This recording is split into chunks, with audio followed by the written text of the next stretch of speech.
প্রধানমন্ত্রী তারেক রহমানের ভারত সফরের আগে অনুকূল পরিবেশ তৈরির তাগিদ দিয়েছে বাংলাদেশ। ঢাকার চাওয়া মানবতা বিরোধী অপরাধের দায়ে ফাঁসির দণ্ড নিয়ে ভারতে থাকা সাবেক প্রধানমন্ত্রী শেখ হাসিনাকে ভারত প্রত্যর্পণ চুক্তির মাধ্যমে ফেরত এবং ইনকিলাব মঞ্চের আহ্বায়ক ওসমান হাদির সন্দেহভাজন হত্যাকারীদের প্রত্যর্পণ করবে দেশটি।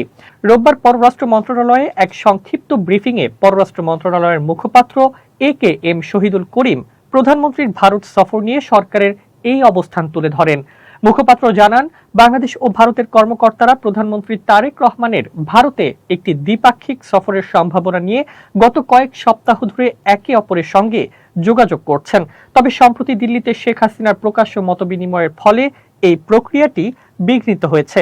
যিনি মানবতা বিরোধী অপরাধের জন্য আন্তর্জাতিক অপরাধ ট্রাইব্যুনাল কর্তৃক দোষী সাব্যস্ত হয়েছেন।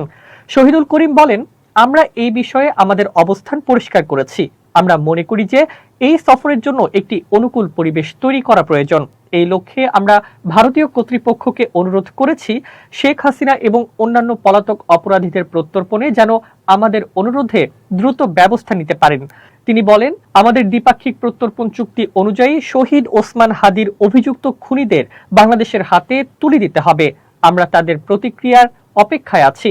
মুখপাত্র বলেন, আমরা পুনরায় বলছি যে আমরা সার্বভৌম সমতা, জাতীয় মর্যাদা, একে অপরের অভ্যন্তরীণ বিষয়ে হস্তক্ষেপ না করা এবং পারস্পরিক সুবিধার ভিত্তিতে আমাদের প্রতিবেশী সহ অন্যান্য দেশের সঙ্গে বন্ধুত্বপূর্ণ দ্বিপাক্ষিক সম্পর্ক উন্নয়নে বাংলাদেশ ফার্স্ট নীতি অনুসরণ করে যাব। আগামী সেপ্টেম্বরে দিল্লিতে অনুষ্ঠেয় ব্রিক্স শীর্ষ সম্মেলনের আউটরিচ পর্বে প্রধানমন্ত্রী তারেক রহমানের অংশ নিতে আমন্ত্রণ জানিয়েছেন ভারতের প্রধানমন্ত্রী নরেন্দ্র মোদী। এছাড়া প্রধানমন্ত্রীকে দ্বিপক্ষীয় সফরের জন্য আমন্ত্রণ জানিয়েছে ভারত। সম্প্রতি শেখ হাসিনাকে দিল্লিতে বক্তব্য দেওয়ার সুযোগ করে দেওয়াকে কেন্দ্র করে প্রধানমন্ত্রীর ব্রিক্স সম্মেলনে অংশগ্রহণ নিয়ে অনিশ্চয়তা তৈরি হয়। পরে অবশ্য ঢাকা দিল্লির কূটনৈতিক তৎপরতায় প্রধানমন্ত্রীর দ্বিপক্ষীয় সফর নিয়ে আলোচনা শুরু হয়।